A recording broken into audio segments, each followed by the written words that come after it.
Bismillahirrahmanirrahim.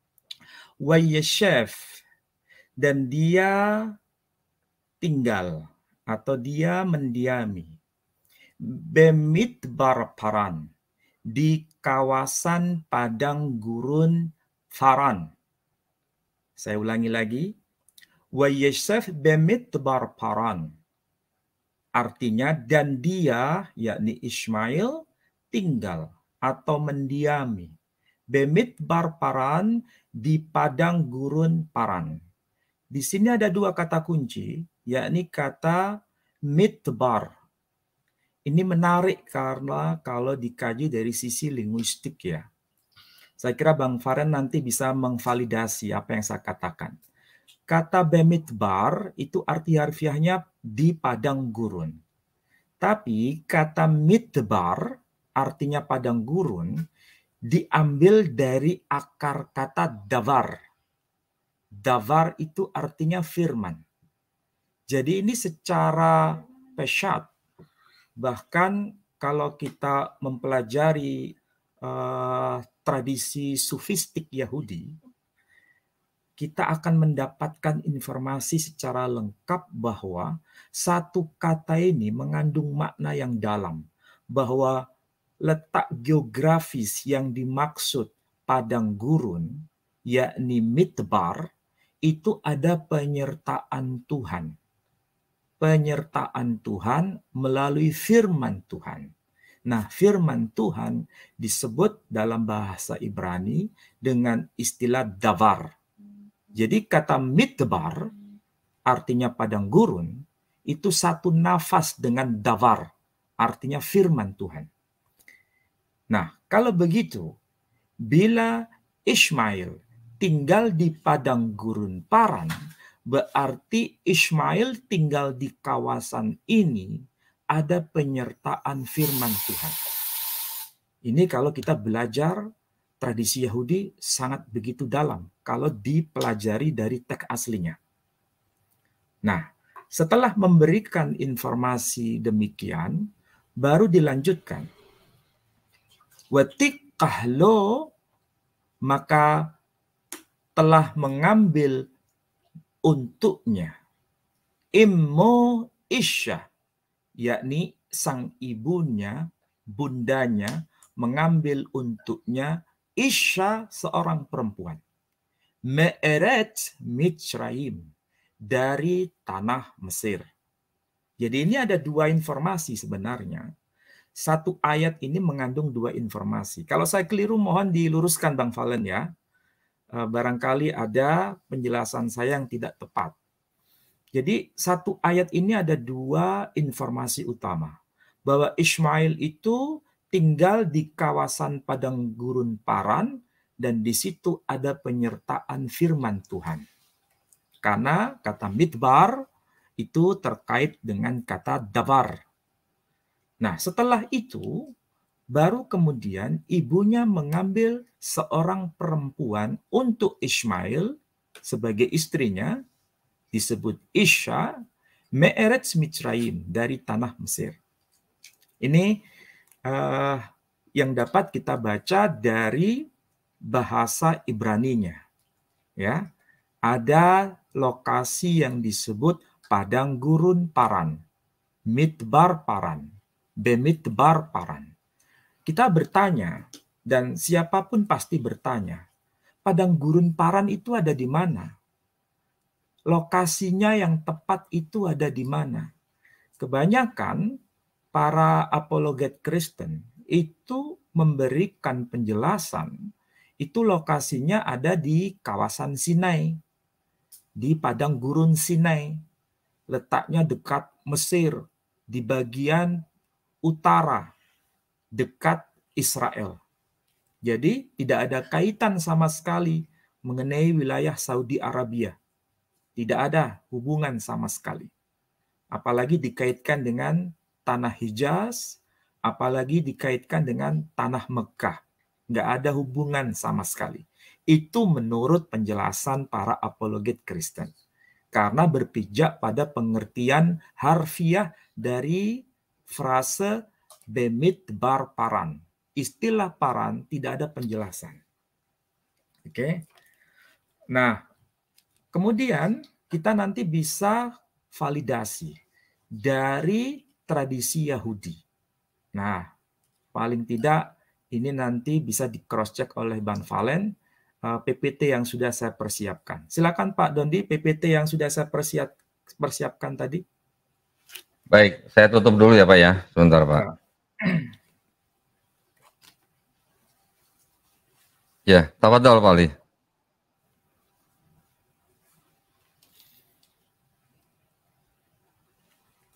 Baik, slide yang kedua. Nah, ini kalau pada slide yang kedua, saudara-saudara bisa melihat secara langsung.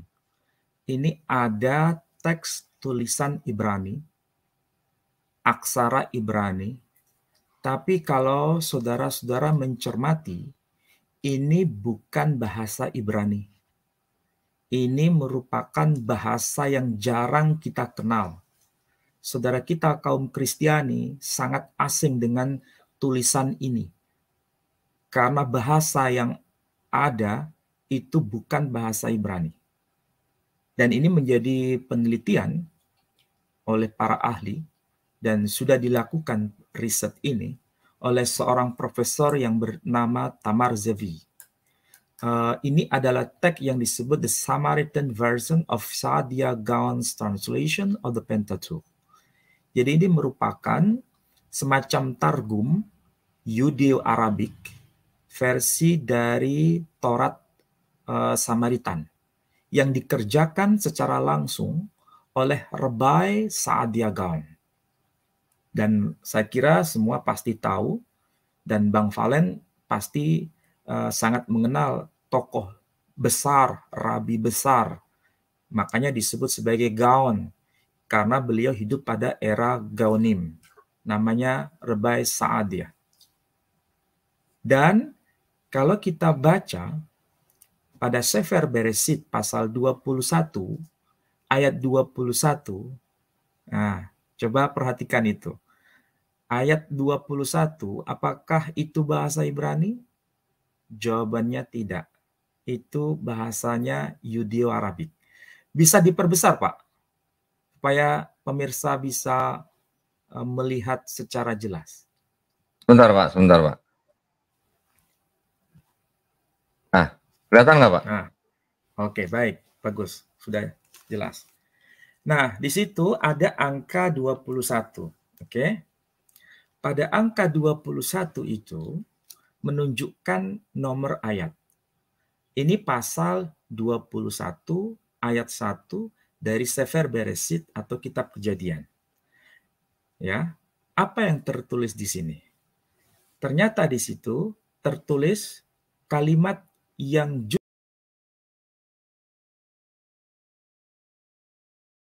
justru membuat kita tersentak.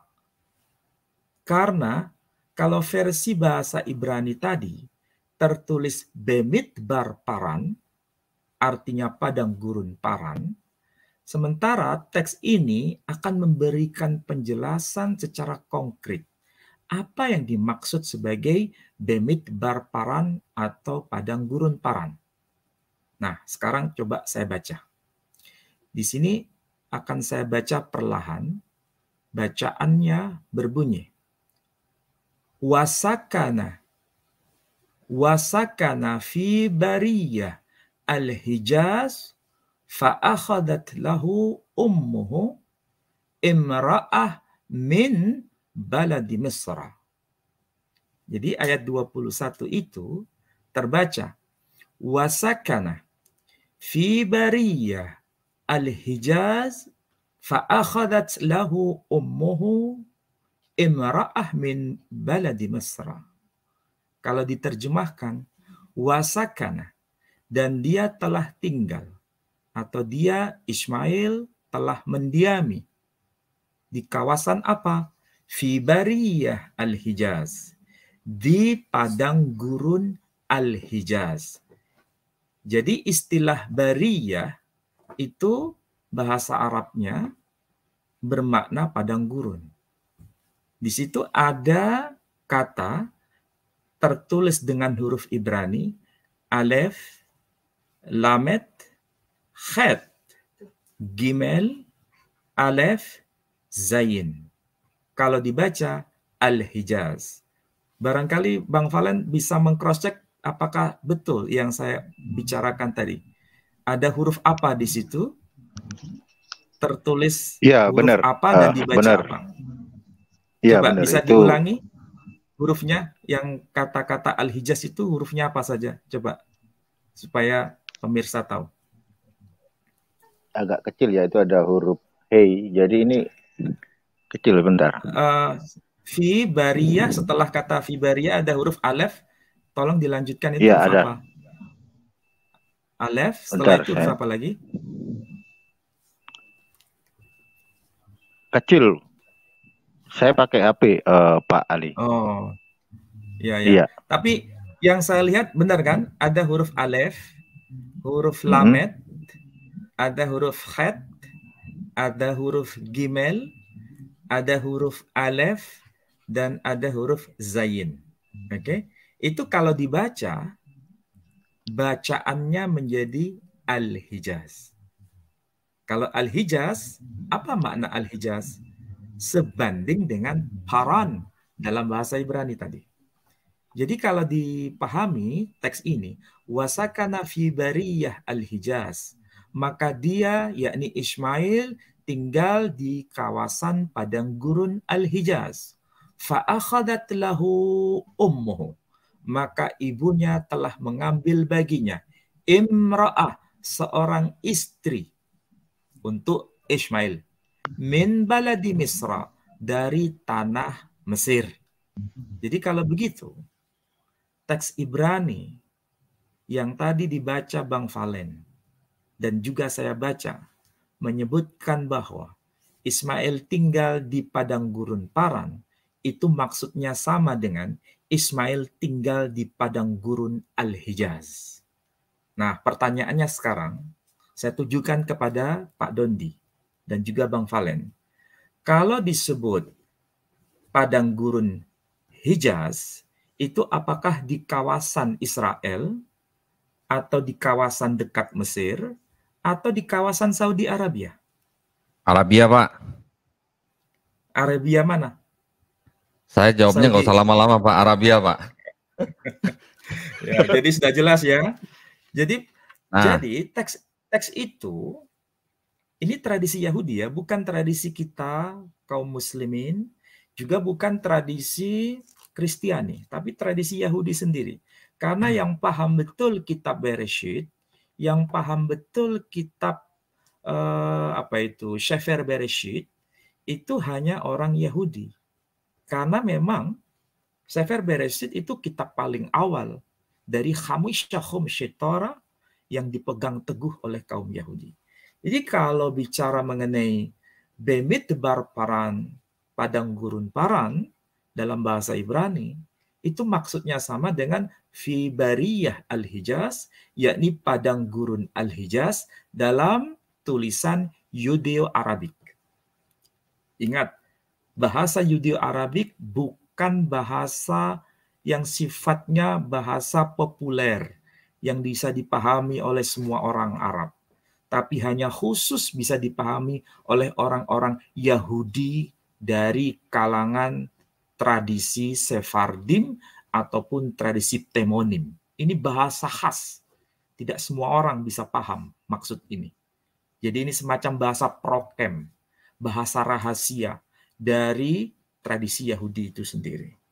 Oke, kalau ini bahasa rahasia, berarti kan tidak semua orang tahu. Hanya orang Yahudi sendiri yang tahu. Tapi orang Yahudi sendiri paham bahwa lokasi Bemidbar Paran, padang gurun Paran, itu adalah maksudnya sama dengan fi bariyah Al-Hijaz, yakni padang gurun Al-Hijaz. Pak Dodi bisa memberikan tanda kotak itu di kata kunci ayat 21 kata Al-Hijaz? Ada Pak? Bisa? Sebentar Pak. Saya Angka harus 21. masuk ke dalam PowerPoint-nya dulu, Pak. Sebentar.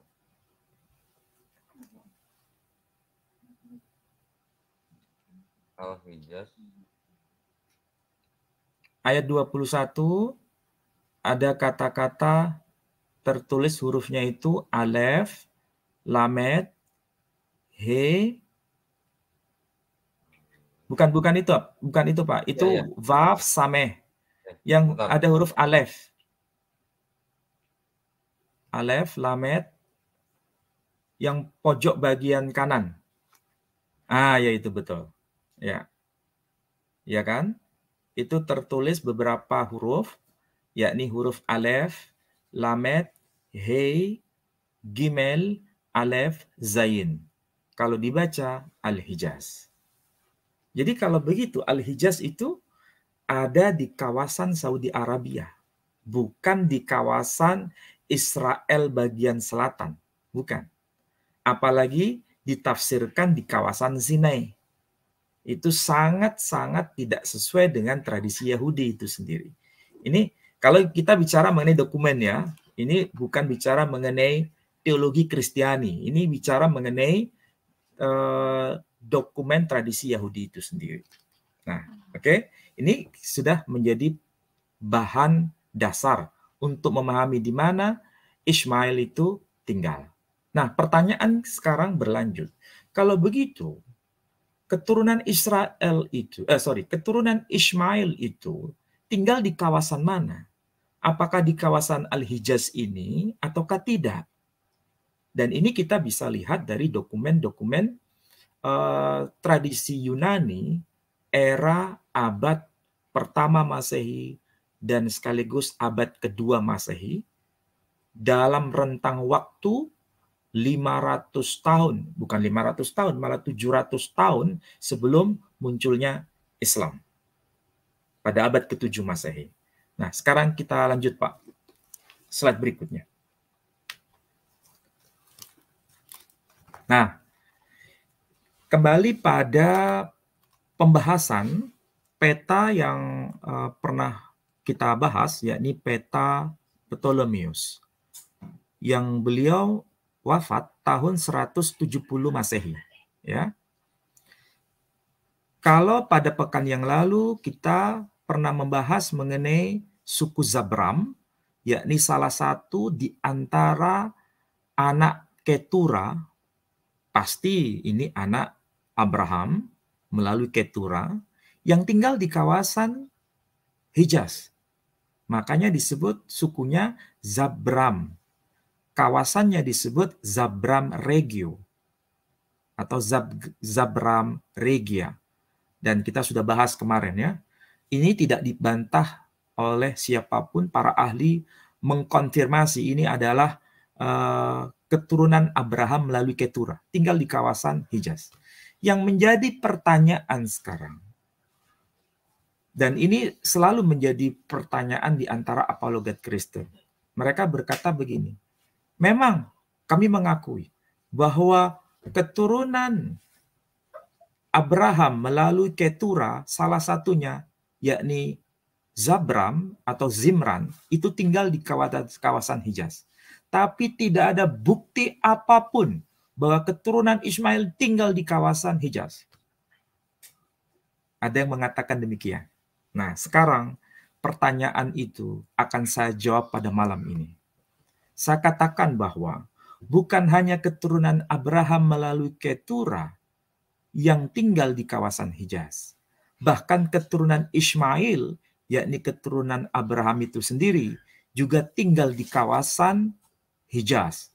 Bahkan bukan hanya Hijaz, tapi juga di kawasan Najd. Dan itu berarti masuk teritorial Saudi Arabia sekarang.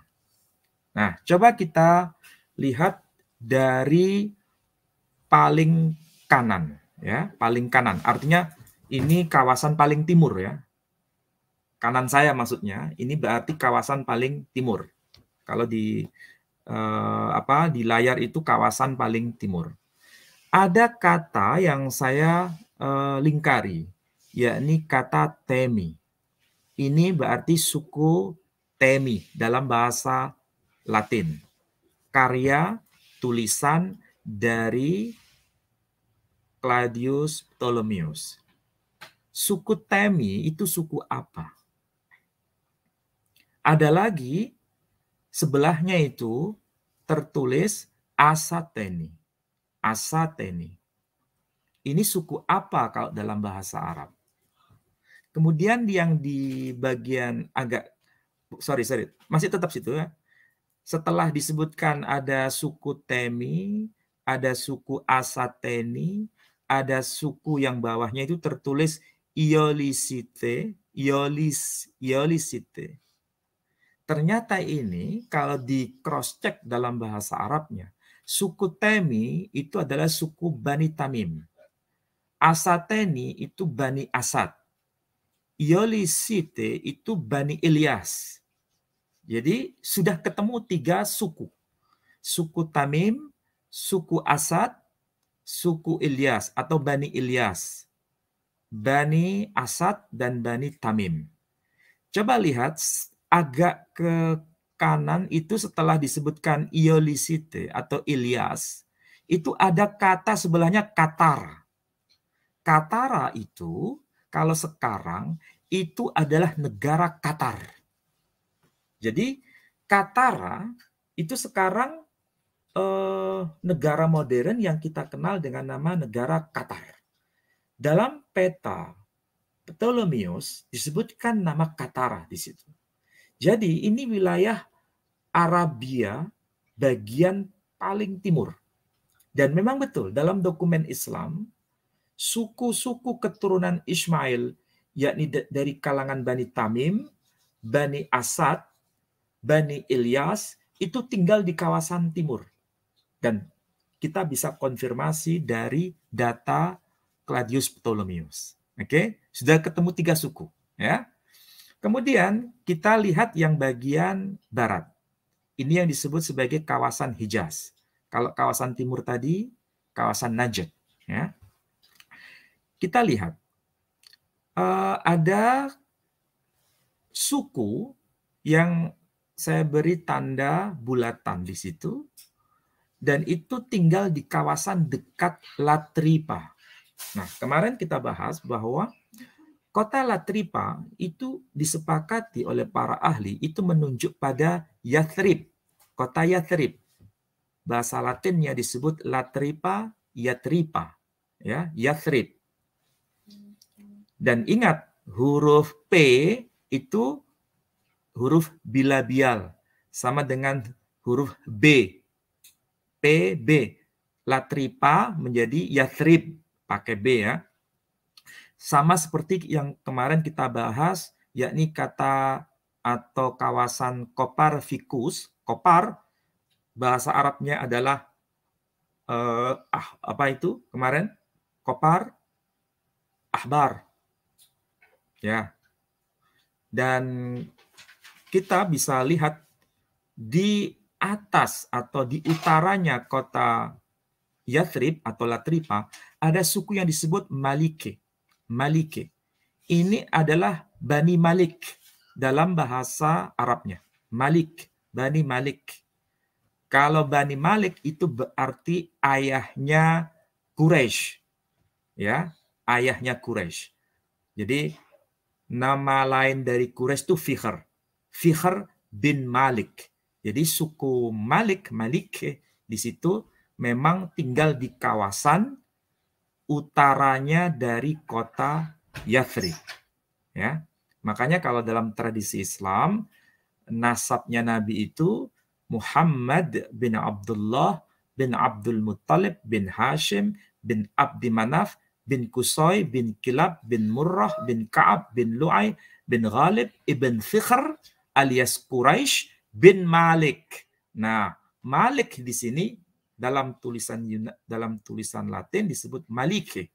Oke, ini suku dari keturunan Ismail. Di bagian yang selatan ada kota yang disebut Makoraba. Ya, ada kota Makoraba di situ. Dan agak ke tenggara di situ ada suku yang disebut Tumata. Nah, dalam tradisi Islam ini disebut sebagai Bani Taim. Bani Taim, ya, Bani Taim, Tumata. Dan Bani Taim ini adalah sukunya Khalifah Abu Bakar As-Siddiq radhiyallahu an. Ya, karena kita tahu Abu Bakar As-Siddiq radhiyallahu an itu dari suku Bani Taim yang dalam bahasa Latin disebut Tamata, dan itu bagian dari suku Quraisy. Oke, sudah ketemu berapa ini? 1, 2, 3, 4, 5. Semua ini adalah suku keturunan Ismail melalui Kedar. Ya. Ke selatan lagi, Pak. Ke bawah maksudnya. Ke bawah. Nah, di situ termasuk kawasan Hijaz juga, tapi Hijaz bagian selatan ya. Tertulis suku Kasanite. Yang dalam tulisan Theophanes, Santo Theophanes, itu disebutkan sebagai Bani Qais. Kasanite, Bani Qais. Oke. Bani Qais itu berarti masih saudara satu keluarga besar dengan Quraisy. Ada satu lagi suku Doreni. Ini dalam tulisan Ptolemeus. Kalau dalam tulisan Pliny disebutkan bukan dengan nama Doreni, tapi Darai. Nah, dalam bahasa Arab ini disebut sebagai suku Abd-Dar. Suku Dar. Dan itu adalah suku dari Quraisy. Nah, kita bisa mempelajari hal ini semua dari dokumen Islam yang di cross-check dengan tradisi Latin. Nah, nanti kita akan coba pelajari dari penjelasan saya ini, semua menunjukkan ini adalah nama-nama yang muncul di wilayah Saudi Arabia, khususnya dekat 2 kota utama, yakni kota Makuraba dan juga kota Latripa, ya. Dan ini saya kira penting untuk kita ketahui bersama.